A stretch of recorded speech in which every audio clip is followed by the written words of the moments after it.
కాలమందు ఆది కాండము 2వ అధ్యాయము 18వ వచనము, నరుడు ఒంటరిగా నుండుట మంచిది కాదు, వానికి సాటి అయిన సహాయము చేదుననుకొనెను. పురుషుడు ఆదాముకు సాటి సహాయము స్త్రీని దేవుడు సృష్టించాడు. పరిశుద్ధ గ్రంథములో నిర్గమాకాండము 2వ అధ్యాయము 22వ వచనములో సిప్పోరా అని ఒక స్త్రీ కనబడుతుంది. ఈమె మిద్యాను యాజకుడగు ఇత్రో అనే అతని కుమార్తె. సిప్పోరా అనే మాటకు పిచ్చుక అని అర్థం. ఈ చిన్న పిచ్చుక వలె వ్రాయబడినను ఈమె జీవితము స్త్రీలైన వారు చాలా నేర్చుకోవాల్సిన పాఠాలు ఆమెలో నేర్చుకోవచ్చు. మోషే ఫరో కుమారుడుగా పెరుగుచున్న సమయంలో ఒక ఐగుప్తుని కొట్టి చంపేశాడు. ఆ పాపము బయటపడుద్దేమోనన్న భయముతో ఫరో ఎదుట నుండి పారిపోయి మిద్యాను అరణ్యానికి వెళ్ళాడు. మిద్యాను యాజకుడగు ఇత్రోకు 7 కుమార్తెలు ఉండేది. వారిని శ్రమపెట్టు మిద్యానీల చేత నుండి తన కుమార్తెలను విడిపించి సహాయపడినందుకు ఇత్రో తన కుమార్తె అయిన సిప్పోరానిచ్చి మోషేకు వివాహం చేశాడు. మోషే మిద్యాను అరణ్యానికి వెళ్ళేసరికి అక్కడ బాగుంటుంది, అక్కడ నీళ్లు తోడుకునే ఆ స్త్రీలు ఉన్నారు, వాళ్ళిద్దరూ 7 కుమార్తెలు. అయితే అక్కడ ఆటకాయితనంగా వాళ్ళని ఏడిపిస్తూ ఉంటే మోషే వెళ్ళి వాళ్ళతో ఫైటింగ్ చేసి ఈ స్త్రీలను రక్షిస్తాడు. సరే, ఏదేమైనప్పటికీ కూడా మోషే వాళ్ళ ఇంటికి వెళ్ళటం, మోషే ఇత్రో కుమార్తెను వివాహం చేసుకోవటం జరుగుతుంది. మోషే ఐగుప్తు వైపు నీడలో ఉన్నప్పుడు అతనికి సహాయపడిన స్త్రీగా సిప్పోరాని చూస్తాం. అనేక పర్యాయాలుగా ఐగుప్తును తలచుకొని మోషే భయపడినప్పుడు ధైర్యంగా భర్త వెంట నుండి ప్రోత్సహించిన స్త్రీ సిప్పోరా. కృంగిన మనస్సు నుండి మోషేని లేవనెత్తుడుకు ప్రయాసపడింది. తండ్రి యొద్ద ఉన్నప్పుడు నేర్చుకొనిన భక్తి విషయాలను బట్టి ధైర్యపరిచింది.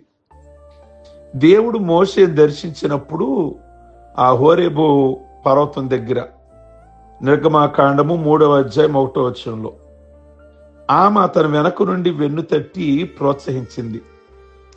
సిప్పోరా పేరుకు చిన్న పిచ్చుకు వంటిదే, కానీ మహానాయకుడు బలమైన వాడగు మోషేని దేవుని పనిలో ప్రోత్సహించుటకు ఉపయోగపడింది. ఉదయకాలం ముందు మోషే గొప్పవాడిగా మీ మనసుల్లో ఉంది, బాగా ఒక మంచి లీడర్గా, దాదాపు 30 లక్షల మంది నడిపించిన వాడిగా, మంచి జ్ఞానం కలిగిన వాడిగా, మంచి ధైర్యవంతుడిగా. కానీ కొన్ని టయాలలో అధైర్య పరిస్థితులలో, బలహీన సమయాలలో తన భార్య తనకి వెనకుండి నడిపించిన సందర్భాలు ఉన్నాయి. ప్రియ దేవుని బిడ్డలారా, గమనించండి. దేవుడు నీకు ఇచ్చిన యోగ్యమైన స్థానమును నువ్వు గ్రహించుకోవాలి. మోషే సాత్వికుడు, నమ్మకమైన వాడు. అవిటిలో సిప్పోరా పాత్ర ఎంతైనా ఎన్నదగిన విషయం బైబిల్ పండితులు కూడా అంగీకరిస్తారు. నువ్వు దేవుని వెలుగు కలిగి ఉండి లోకం వైపు నీ భర్త దృష్టిని తిప్పవు. మోషే సిప్పోరాను ప్రోత్సహించింది. రాబోనివి కష్టదినాలని తెలిసి ప్రభు పని కొరకు ప్రోత్సహించింది సిప్పోరా. భర్త ప్రాణాన్ని కాపాడిన స్త్రీ. నిర్గమాకాండములో 4వ అధ్యాయము 24వ వచనం నుండి 20వ వచనం చూస్తే ఈమె మొదటి మెట్టులో తన కుమారులకు సున్నతి చేయించడానికి ఇష్టపడలా. వాస్తవంగా ఇశ్రాయేలీలు వాళ్ళ పిల్లలకి సున్నతి చేయించాలి. మరి మోషే ఎందుకు చేయించలేదో తెలియదు, కానీ 24వ వచనం చూస్తే యెహోవా మోషేని చంపడానికి చూడగా, అని మోషే తన పిల్లలకి సున్నతి చేయించలేదు గనక దేవుడు మోషేని చంపడానికి చూచినప్పుడు సిప్పోరా వెంటనే వాడిగల రాయి తీసుకొని వాళ్ళ పిల్లలకు సున్నతి చేయించింది. అరణ్యంలోనే వెంటనే రాళ్లు ఎదికింది. రాళ్లు వెదికి పిల్లలకి సున్నతి చేయించింది. అదే ముస్లిము పిల్లలకి, మగ పిల్లలకు సున్నతి చేపిస్తారు కదా, సున్నితి. కనుక అలా సున్నతి చేయించింది. భర్తను రక్త సంబంధమైన వారిగా చేసుకున్నట్టే గాక భర్త ప్రాణమును కాపాడుకోగలిగింది. ఎప్పుడైతే పిల్లలకు సున్నతి చేయించిందో దేవుని ఉగ్రత మోషే మీదకి ఆగింది. నిజంగా ఆ షార్ప్నెస్ గనక సిప్పోరాలో లేకుండా, గమనింపు లేకుండా ఉంటే వెంటనే దేవుని ఉగ్రత వచ్చేది, మోషే చనిపోయేవాడు. అని ఎంత జ్ఞానంగా, ఎంత మెలకుగా, ఎంత గమనింపుగా ఉందో చూడండి. మోషే మీదకి ఎందుకు వచ్చింది దేవుడు ఉగ్రతను గమనించింది. అయ్యో, ఆయన తన పిల్లలకి, అంటే మా పిల్లలకి సున్నతి చేయించలేదు కదా, అందుకే ఆయన మీదకి దేవుడు ఉగ్రత వచ్చింది అని ఆ గమనించడం గొప్ప విషయం కదా. లేకపోతే ఎందుకు వచ్చిందో అని గమనించకపోతే, ఈ కీడు ఎందుకు వచ్చిందో అని గమనించకపోతే, ఈ నష్టం ఎందుకు వస్తుందో అని గమనించకపోతే నిజంగా ఆ రోజు మోషేని భర్తను పోగొట్టుకునేది.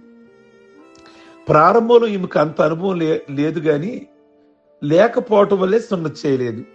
కష్ట సమయంలో భయపడి ఏడ్చి, ఎలాగండి ఇప్పుడు సున్నతి చేయటం కుదరదు కదా, ఇక్కడ యాజకుడు లేడు కదా, కత్తి లేదు కదా, ఆచార క్రమాలు లేవు కదా అని కాలం వ్యర్థం చేసింది అనుకోండి.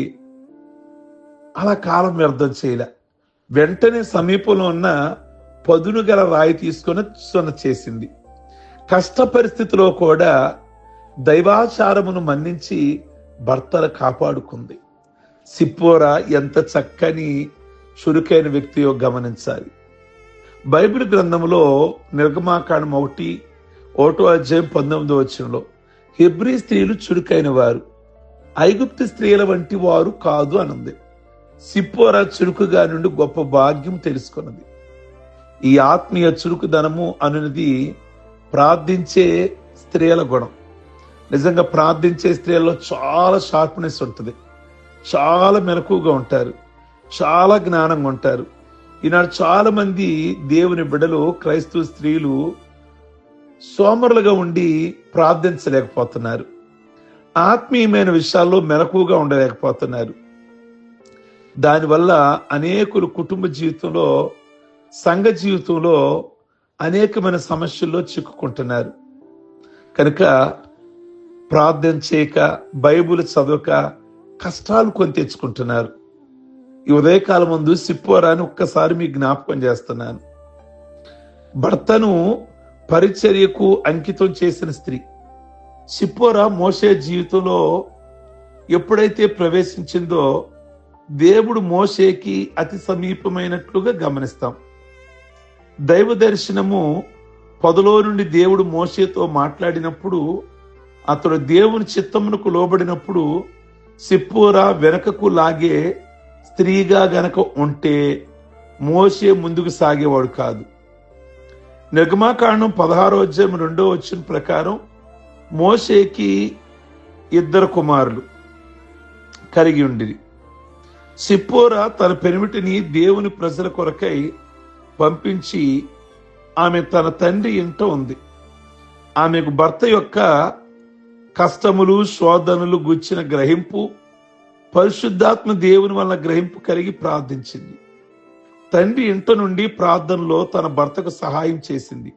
కానీ ఈ భర్త నన్ను విడిచి ప్రభు సేవ, దేవుని ప్రజల కొరకు వెళ్తున్నాడని ఏమాత్రం మనసులో కూడా దుఃఖపడలేదు. వెనకుండి ప్రార్థించిన ఫలితంగానే నిర్గమాకాండం 18:1 యెహోవా ఇశ్రాయేలీలను ఐగుప్తు నుండి బయటకు రప్పించి సంగతి అని అక్కడ ఉంది.